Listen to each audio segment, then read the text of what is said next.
Hey there, it's Leah. I wanted to share what's going on with my nervous system this week. I had been hoping to do these videos more frequently, but I'm starting to really listen to my nervous system. And my nervous system this week was really not whispering to me, it was like full on yelling to me. I actually just recorded a video for inside my nervous system journaling community because I have this new guide that I'm offering inside the community. If you're on my email list, then go check that out because you'll be able to see what it is, all about your nervous system, of course. And this week, I had a whole list of things that I wanted to do, personal things for my business. There's some things that have just been coming up. I think I've shared with you in a previous video. One of my clients was in an accident, a really serious accident a couple weeks ago, and is still struggling. And she was a client who was coming to Italy with me. So I have been having her very, very close to my heart, thinking about her. And then also thinking about these other wonderful women who are coming to Italy with me in less than a month. How do we hold space for just being really sensitive to what she's going through, knowing as well she was so excited to come on this retreat? And how do I ensure that we have the space to hold and the tenderness and the love and the prayers for her, but still have this magical sacred experience that I'm hoping to have in Italy? So that has been on my mind. I shared with you too, there's been some challenges that we've had as a family health-wise. I think I'll be sharing those on a podcast soon. Just wanted to process some things first. Then like business stuff, tech challenges. Oh my gosh, tech challenges just drive me crazy. So all that to say, and then we were away last weekend. As I said, we had gone and driven really far. We had an amazing time with our friends, but it was like 8 hours of driving on each end, which was a lot. And so on earlier this week, I wanted to go shopping and I wanted to go to my favorite store, and I was going to go with my daughter-in-law. It's something that I love doing. And I had woken up with a little bit of vertigo. And vertigo for me is a sign on my dashboard that my nervous system needs tending to. I have lots of other signs and symptoms, and go read the email. If you're not on my email list, make sure you're on it because you'll want to see, because it's related to this. So I had lots of dizziness happening, but I had things to do. So I just sort of kept pushing through. And sometimes that works. Sometimes I just, redirect my brain when it notices the dizziness and redirecting, sending it messages of safety. And sometimes it does work. So I went shopping. And as I was shopping, I was seeing some really cute things and I was picking them up. So I'd go, try them on. And I just couldn't move my head. I couldn't, to be honest. I'm still kind of feeling it now.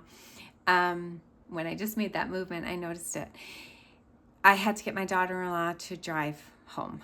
And I got home. I put some ice on my neck. This is something that usually helps. I took some Advil because sometimes it's a precursor of a migraine. And I just rested.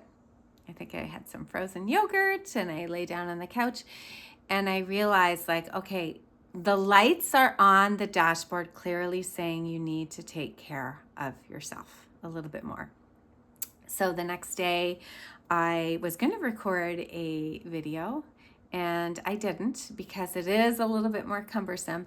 I popped in a note in my journaling community and just shared with them what was going on. And then I asked the question, what are your lights on the dashboard? Because mine are, vertigo is one. It's a very clear one. It's not just a whisper either. It's like a scream. So it's like a flashing light on my dashboard. Because it can really get me down for multiple days where I have lots of symptoms. I won't even get into them, but it's really, really very disruptive. So what are the lights on your dashboard? I want you to be thinking about that. Is it jaw pain, hip pain, leg pain? People were commenting, these are some of the things they were commenting on: heat, temperature, skin irritations, headaches, gut issues, foot issues. And then there's, insomnia, anxiety, all these things.